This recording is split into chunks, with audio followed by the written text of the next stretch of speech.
I've been getting a whole lot of questions about what the midnight cry is all about. I'm so excited to have you back here. My name is Pastor Lilian Matthew.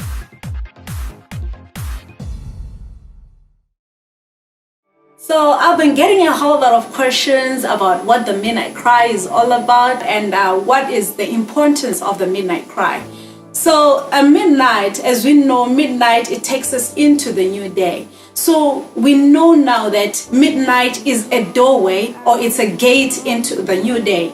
So when we read our Bibles from Psalms 24 verse 7, I'm just going to read quickly here. It says that, "Lift up your heads, you gates, be lifted up, you ancient doors, that the King of glory may come in." So when the first part of the verse is saying, "Lift up your heads, all you gates," which means that gates have a heard. And when gates have a heard, they have eyes and they have ears. So now that they have ears, you will realize that whatever is then spoken is heard of. Whatever activity takes place is then seen.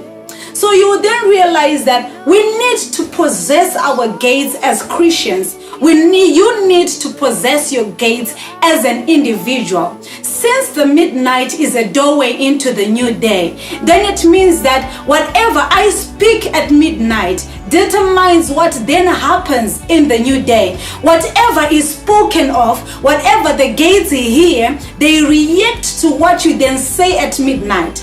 Okay, I'm gonna explain this very quickly.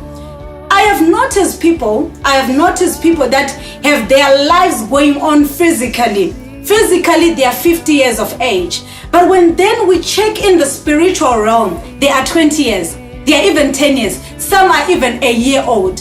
How then do we explain that? That physically somebody is 50 years of age, but spiritually they're just a year old, or maybe even 2 years or 10. This is what actually happens. When you get into the new day, when you then pray at midnight, commanding the gates, letting the gates hear what you have to speak, it means that you have moved not only physically but also spiritually into the next day. We possess our gates by reason of prayer. We get into the new day spiritually by reason of prayer. Let me slow down a little bit. So that you can understand this. So here is something that you need to take note of. You have had people praying against the spirit of delay. You have had people saying that, "I am calling forth your breakthrough is now," or you have had prophecies given to you that in the next coming year you're going to be driving, you're going to be married, but the year comes and you're not married. You're not even driving. You don't even have a boyfriend or even a girlfriend. So now you begin to question the prophecies. Why is it that I was given a prophecy, but the prophecy was not fulfilled? This is exactly why. You are just existing in the physical, but not living in the spiritual.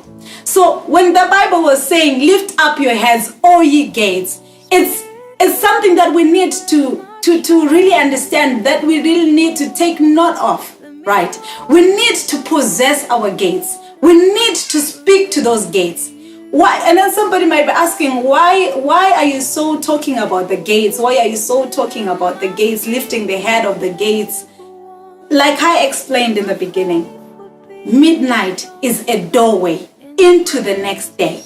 So when we are saying a doorway or a gateway, even better, a gateway into the next day, it means that that gate has to be spoken to so that it may be opened. I decree and I declare over your life today, may those gates be opened in the name and the blood of Jesus. As you find the strength to wake up for your midnight prayers, as you find the strength to wake up for that midnight cry, there shall be no more delay, there shall be no more procrastination in your life. The doors of marriages are opening right now. The doors to your finances, to your businesses, to whatever you may desire. Is it your spiritual gift? Those doors are being opened right now in the name and the blood of Jesus. Yet again, this is Pastor Lilian Matthews. Stay blessed.